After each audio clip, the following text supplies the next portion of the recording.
আসসালামু আলাইকুম ওয়া রাহমাতুল্লাহি ওয়া বারাকাতুহু। সম্মানিত আমার ছোট্ট বন্ধুরা, আশা করি তোমরা সকলে অনেক অনেক বেশি ভালো আছো। আজকে আমরা আলোচনা করব তোমাদের যে ধারাবাহিক ক্লাসগুলো আলোচনা করছিলাম তোমাদের পঞ্চম শ্রেণীর শিক্ষার্থীদের নতুন শিক্ষাবর্ষের নতুন ইংরেজি বই থেকে আজকে আমরা তার ধারাবাহিকতায় 38 নাম্বার ক্লাসটি তোমাদের সামনে উপস্থাপন করার জন্য প্রস্তুতি গ্রহণ করেছি। ক্লাস যদি ভালো করে বুঝতে চাও অবশ্যই তুমি শেষ অবধি পর্যন্ত না টেনে দেখার জন্য অনুরোধ রইল। আজকে আমরা আজকের ক্লাসের 10টি বাক্য আলোচনা করব। এই বাক্যগুলো তুমি যদি ভালো করে খেয়াল করো তাহলে পরবর্তী আরো 10টি তুমি বাক্য করতে পারবা। আজকের প্র্যাকটিসটি মূলত আমাদের ইউনিট 12 থেকে সংগ্রহ করেছে। এখানে প্রথমত আমরা দেখতে পাচ্ছি 10টি বাক্যের প্রথম যে বাক্যটা আছে এই বাক্যের সাবজেক্ট হচ্ছে ইট, ঠিক আছে? ড্যাশ আছে, তারপর লেখা আছে টিফিন টাইম।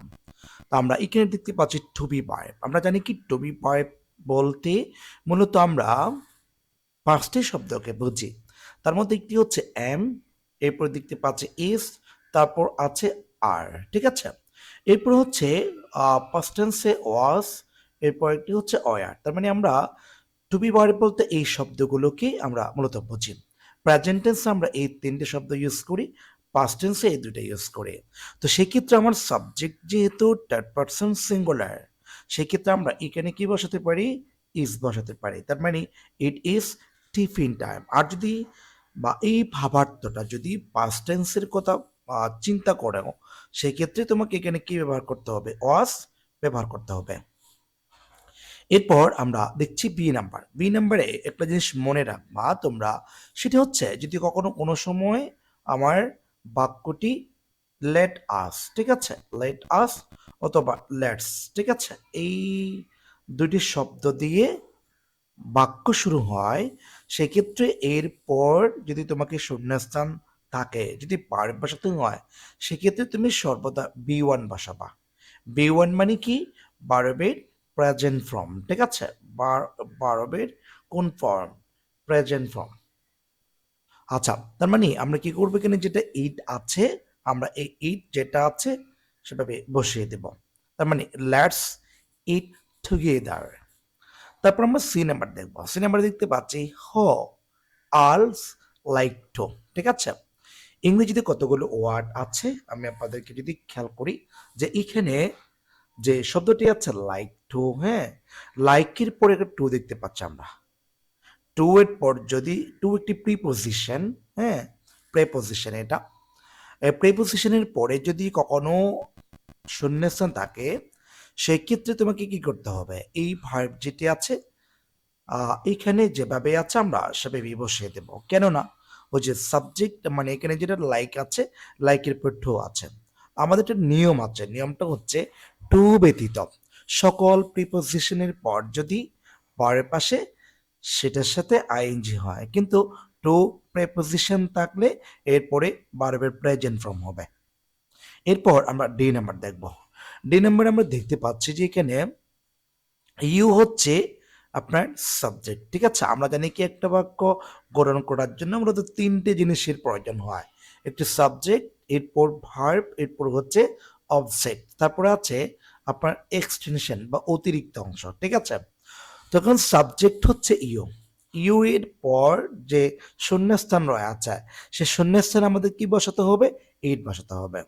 এখন এখানে একটা শব্দ দেখতে পাচ্ছি আমরা, রেগুলারলি একটা শব্দ দেখতে পাচ্ছি। ইংরেজিতে কতগুলো ওয়ার্ড রয়েছে, এই ওয়ার্ডগুলোর মধ্যে এটি একটি, যে রেগুলারলি, হ্যাঁ, জেনারেলি, এই যেরকম কতগুলো শব্দ আছে, এই শব্দগুলো যদি কখনো কোনো একটা বাক্যে থাকে, সেক্ষেত্রে তোমাকে সেটি প্রেজেন্ট ইন্ডিপেন্ডেন্সে নিয়ে যেতে হবে। আর প্রেজেন্ট ইন্ডিপেন্ডেন্সের সাবজেক্ট যেহেতু সেকেন্ড পারসন আছে, সেহেতু তোমাকে ইডি যেভাবে আছে সেভাবেই বসাতে হবে, কোনো পরিবর্তন ছাড়া। এরপর আমরা ই নাম্বার দেখব। ই নাম্বারে আমরা দেখতে পাচ্ছি যে আমাদের ইউ উইল আছে, ঠিক আছে? উইল শব্দটি হচ্ছে একটি মোরাল অক্সিলারি, অর্থাৎ আমরা এখানে কতগুলো শব্দ জানি, সেটা হচ্ছে মোরাল, ঠিক আছে? এখানে মনে রাখতে হবে যে মডালের পর যদি বা মডাল অক্সিলারির পর যদি আপনার ভার্ব থাকে, এটি অবশ্যই বি ওয়ান করতে হবে, ঠিক আছে? তার মানে এখানে যেটা উইল আছে, এরপর আমরা যে শব্দটা বসাবো গেট, যেভাবেই আছে সেভাবেই আমরা বসিয়ে দেব, কোনো পরিবর্তন ছাড়াই। এরপর আমরা দেখে নেব যে আমাদের এফ নাম্বারে দেখতে পাচ্ছি ইউ শুডন্ট বলা আছে, ইউ শুডন্ট। যেহেতু সাবজেক্টের পর এই যে ইউ হচ্ছে সাবজেক্ট, এরপরে আছে শুডন্ট, আর এটি হচ্ছে মডাল। এরপর যদি কখনো কোনো সময় আমাকে ভার্ব বসাতে হয়, সেটি অবশ্যই বি ওয়ান করতে হবে। তার মানে এখানে যেটা ইট আছে আমরা ইটটাই বসাই দেব কোনো পরিবর্তন ছাড়াই, কেননা ওই যে এখানে মোডাল আছে, হ্যাঁ, এই যে এখানে একটা কি আছে, মোডাল অক্সিলারি আছে, এই জন্য আমরা যেভাবে আছে সেভাবে ভার্বটি বসিয়ে দিলাম। এরপর আমরা দেখে নিব জি নাম্বারটা। আমাদের জি নাম্বারে দেখতে পাচ্ছি মাই মাদার সামটাইমস, হ্যাঁ। তারপরে এখানে যেমন এই শব্দটা, যে শব্দটা যদি কখনো কোনো একটা বাক্যের শুরুতে বা শেষে বাক্যের মাঝখানে থাকে এবং ওই এরপর বা ওই বাক্যের মধ্যে যদি কখনো শূন্যস্থান থাকে, তোমাকে রাইট ফ্রম ভার্ব বসাতে হয়, তাহলে সেটি কোন টেন্সে নিতে হবে, প্রেজেন্ট ইনডিফিনিট টেন্সে। কোন টেন্সে নিতে হবে, প্রেজেন্ট ইনডিফিনিট টেন্সে। আচ্ছা, যেহেতু প্রেজেন্ট ইনডিফিনিট টেন্সে নিয়ে যেতে হবে, সেক্ষেত্রে আমরা দেখবো আমার সাবজেক্টটা কি আছে। সাবজেক্ট হচ্ছে মাই মাদার। যেহেতু my mother third person singular, সেহেতু আমরা এখানে যেটা লেখা আছে প্রিপেয়ার, ঠিক আছে, এটা আমরা এই শব্দটা যেভাবেই আছে সেভাবে বসাবো না, বা একটু পরিবর্তন করব। যেমন এখানে লেখা আছে প্রিপেয়ার, এটা বসালাম, এই শব্দের শেষে আমরা একটা এস যোগ করব। কেন এস যোগ করব? ওই জন্য সাবজেক্টটি হচ্ছে থার্ড পারসন সিঙ্গুলার, এটা যেহেতু থার্ড পারসন সিঙ্গুলার আছে, সেই ক্ষেত্রে আমাকে এই ভার্বের সাথে কি যোগ করতে হবে, এস যোগ করতে হবে। আশা করি আমরা বুঝতে পারছি। এরপর আমরা দেখে নিব এইচ নাম্বার। এইচ নাম্বারে দেখতে পাচ্ছি দিস ব্যানানা। আমরা জানি কি ব্যানানার অর্থ হচ্ছে কলা, ঠিক আছে। এই কলা যেহেতু আছে, দিস ব্যানানা অর্থাৎ এই কলাটি বা এই কলা, লোক, এখানে যেটা লোক বলেছে, লোক হচ্ছে একটি ভার্ব, হ্যাঁ। তো আমরা এখন কি করতে পারি, এই ভার্বটি যখন আমরা এই জায়গাতে বসাবো, যেভাবে আছে সেভাবে বসিয়ে দেব। তবে এখানে সাবজেক্ট যেহেতু আমার থার্ড পারসন সিঙ্গুলার, সেক্ষেত্রে আমরা এই ভার্বের শেষে একটি এস যোগ করব। আশা করি আমরা বুঝতে পারছি। এরপর আমরা আই নাম্বার দেখব। আই নাম্বারে দেখতে পাচ্ছি যে ইট হ্যাজ ভিটামিনস, টু আছে। টু হচ্ছে একটি প্রিপজিশন, ঠিক আছে।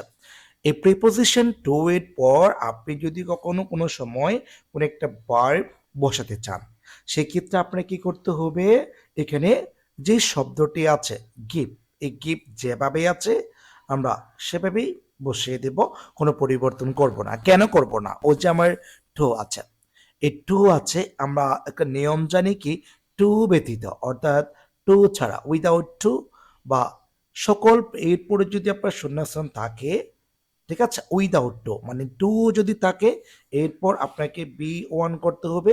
আর যদি অন্যান্য প্রিপোজিশন থাকে, সেক্ষেত্রে ভার্বের সাথে আইএনজি যোগ করতে হবে। এরপর আমরা সর্বশেষ যে নাম্বার বাক্যটি আছে 10 নাম্বার, সেটি দেখছি। এই বাক্যের সাবজেক্ট হচ্ছে আই, ঠিক আছে। আই আছে, আমরা এখন কি করতে পারি, এখানে টু হ্যাভ পার্ট বের করতে বলছে। আমি টু হ্যাভ পার্ট বলতে মূলত তিনটা শব্দকে বুঝি আমরা। একটি হচ্ছে হ্যাভ, এরপরে আছে হ্যাড, এরপরে আছে হ্যাজ, ঠিক আছে, বা এই তিনটে শব্দকে আমরা বুঝি। এখন আমার প্রশ্ন হলো আমি এখানে কোনটা বসাবো। লেখা আছে I dash sweet খ্যাট and choice for my tiffin. যেহেতু এখানে অতীত নির্দেশক বা কোনো শব্দ আমরা যদি দেখতে পাচ্ছি না বা দেখছি না, সেক্ষেত্রে আমরা কি করব, আয়ের সাথে প্রেজেন্ট টেন্সে সর্বদা হ্যাভ ব্যবহার হবে। আর যদি পাস্ট টেন্সে নিতে চাই, সেক্ষেত্রে আমরা কি করব, হ্যাড ব্যবহার করব।